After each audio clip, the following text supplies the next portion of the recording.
Hi, this is Taryn Grome, editor of Pharma Voice. We met with numerous inspirational thought leaders at this year's DIA annual conference as part of our Editors Take video series. I hope you enjoyed this discussion. In this episode, Taryn meets with Andrew Schachter, CEO and founder, Axiom Real-Time Metrics. Andrew, welcome to San Diego and the 2019 DIA conference. Taryn, it's great to see you again. I know, I can't believe it's been a year since we were able to catch up. I agree. Been too long. I agree. So let's talk about some of the things that makes Axiom different from some of the larger tech organizations. Interesting. It's tremendous growth in our market. It has generated, obviously, a variety of players within the space, and a lot of companies have gone after the bigger end of the market. What's interesting about what we've done is that a number of years ago we situated where we felt our strengths were was in small to medium. The difference is in how you work with your client. Salesforce is a larger organization, will deliver EDC, IWS, and so forth. The difference is the type of team structure that's at the table to make it happen. Number two, we're the type of organization that builds technology very quickly. We adapt to the needs of our clients in the marketplace way faster than larger players. And I would say number three, we're relentless in the customer service that we give our clients. I think it's tougher for bigger companies to find themselves giving that level of service. Fantastic. Well, congratulations on your continued success. You're obviously doing something right there. Thank you. Let's talk about the terms unified and single sign-on. Yes. They have been used to describe software offerings in the industry. What are the advantages of Axiom's eClinical suite of being unified? Absolutely. You know, it's interesting. Axiom was one of the first to bring the idea of unified to the table and begin talking about the idea that a client should be able to do it all from a single platform. Many of our competitors in the marketplace have adopted unified as an idea as well as an execution. The problem is they've cobbled together a lot of technology to make it quote-unquote unified. Axiom developed all of our technology, making the idea that I can sign on as a project manager, as a clinical director, etc., from the platform from one sign-on into every piece of data within the study. It's really still a unique variable. We have 15 modules within the platform, and having access to that much robust information without the need to go outside is truly what we consider to be unified. Are there any modules you're thinking about adding anytime soon? You know, for us, one of the areas that we've gone, and as you know, with the FDA's perspective on understanding risk within your study, over the past few years, we've actually developed a number of risk management tools. And you know, the small to medium clients don't have risk departments. They don't have the resources to be able to focus on developing their own risk tools, and yet the FDA is saying to them, you need to be compliant from a risk perspective. What we've done is develop those tools so that, again, I have a single point where I can have a full understanding of what my risks are like. For example, if a site is underreporting adverse events, I would never know that without doing the analysis to it. If I have double data entered by a site, maybe just by accident, I don't know it unless I mine all the data.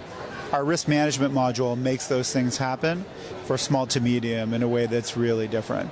It's probably one of the biggest areas where we've spent our time in the past couple of years. Fantastic. Good for you.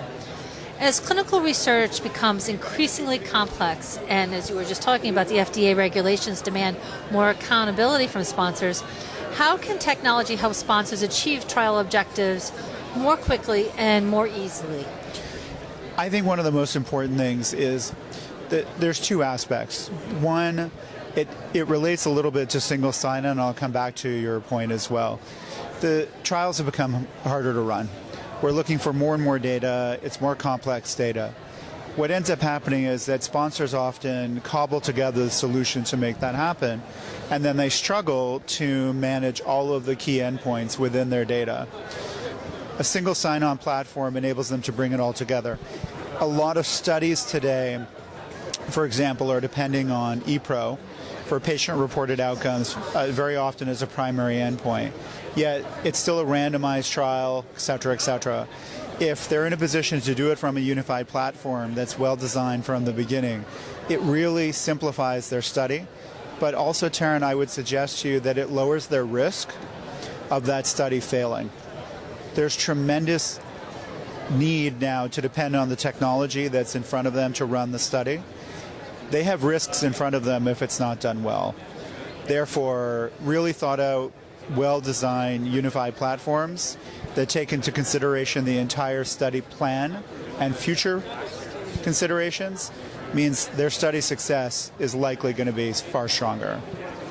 Andrew, I want to talk about a really hot topic today, and that's data ownership. Yes. So what does this mean, your perspective, and how does it impact small to mid-sized life sciences organizations when they're outsourcing to an EDC vendor? Who owns the data? So what's interesting to me about data ownership, Taryn, is that we know the sponsor owns the data. But the problem is they actually don't own access to the data. The data's theirs. It's theirs from the central labs, they're from the EDC vendor, IWRS vendor, etc. But very often they have no way of doing single sign-on to every piece of data that they actually have. So what that means is they spend all of their time pulling together, cobbling together reports from different sources to be able just to have an understanding of what's happening in their study. Their medical team can't get a solid patient profile report because the data is everywhere. It's getting people to think, I think, a little bit differently about data ownership and recognizing they own it. Make sure they have access to it in a way that simplifies study operations. That's my perspective. You talked a little bit earlier, too, about there's so much data. Will we ever get to the point where we have too much data? Well, I think you would probably agree with me, Taryn. There's an age-old conversation in clinical research, which is collect what you need, not what you don't. I wouldn't say that we're in a position to necessarily tell every client what they need versus what they don't, but there is no doubt that studies have grown considerably, and the volume of data have grown with them. I actually think we're at a place where it's only going to grow more complex. Before anything, it makes a swing the other way. I think you're probably right. So Andrew, finally, tell us about what's new and upcoming in Axiom's Fusion eClinical suite. Love to hear what you have on the horizon. So it's great that you ask. We've been working really hard in a couple of different areas. So number one, we're giving our project managers on the sponsor end access into a mobile app that lets them do everything they can do on a desktop, but in their hands, which means what's happening with their studies, critical alerts that are happening, and so forth. We've been doing text alerts, voice alerts for many years. This just makes it that much easier for them. We're also working on something really cool from a data analytics perspective to streamline access to that data, the reporting elements to it, and really getting the underneath of what's happening within their study. So broadening out our data analytics platform. We're pretty excited about it. That's great. Well, thanks for spending a few minutes with us, and I'm so delighted to see you again. Taryn, it's always a pleasure to see you.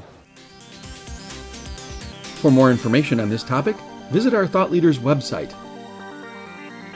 For more Editors Take videos from the DIA Annual Conference, visit www.pharmavoice.com.